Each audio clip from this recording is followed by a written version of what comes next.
If you thought that was strange, and it was, check out the extreme Halloween that we found right here in L.A. Yep. People drinking blood and talking to the dead. Eesh.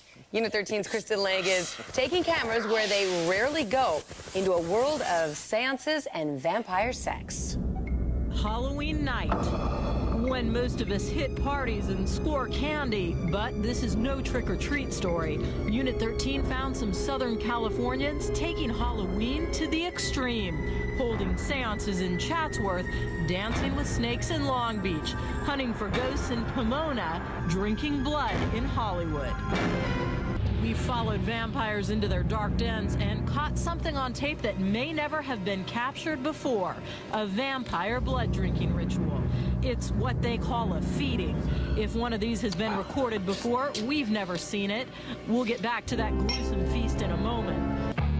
But first to Chatsworth, to another event that's rarely captured on tape. We create and open a door. You're watching an actual seance. We call out to the spirits around us.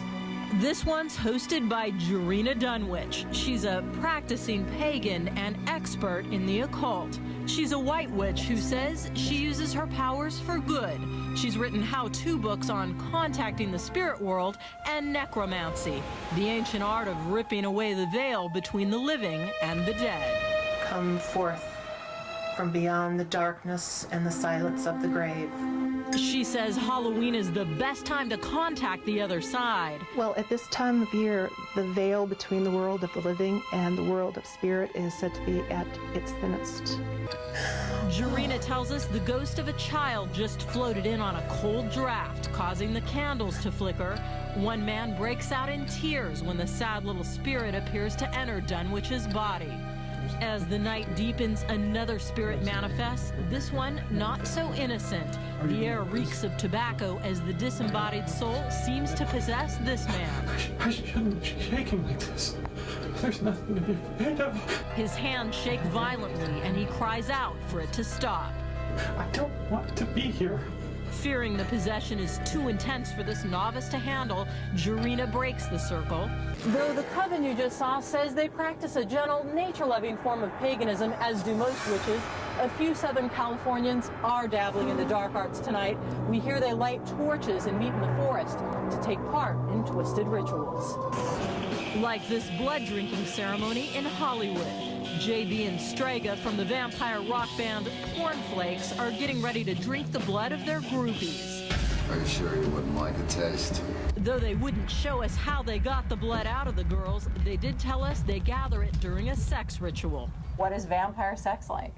We have an awesome ability to inflict pain at the right time. We also have superhuman powers. Whoa, back to the blood drinking. First, JB mixes the blood with red wine, then a toast. May the darkest of all light shine in you eternally. Then it's down the hatch, and a little impromptu celebration with the girls. What does blood drinking do for you? It's kind of like, you know, Siberian ginseng and ginkgo biloba, heroin and cocaine and ecstasy mixed together. And JB and Strega tell us they won't wait till next Halloween to hold another blood-soaked party. They perform these macabre rites once a month, something to think about next time you see a full moon. Now, was anything mystical really going on there? I watched both these rituals very carefully, and I'm a pretty skeptical person, but I've got to tell you, Rick and Lauren, during that seance, you really did feel like you could smell something or feel a cold draft. Of course, the psychologist would just say that's the atmosphere making your mind play tricks on you, but Sure. who knows? A lot of people believe in this stuff. You never know. Yep. What? I didn't say anything. Thanks for that. Sure.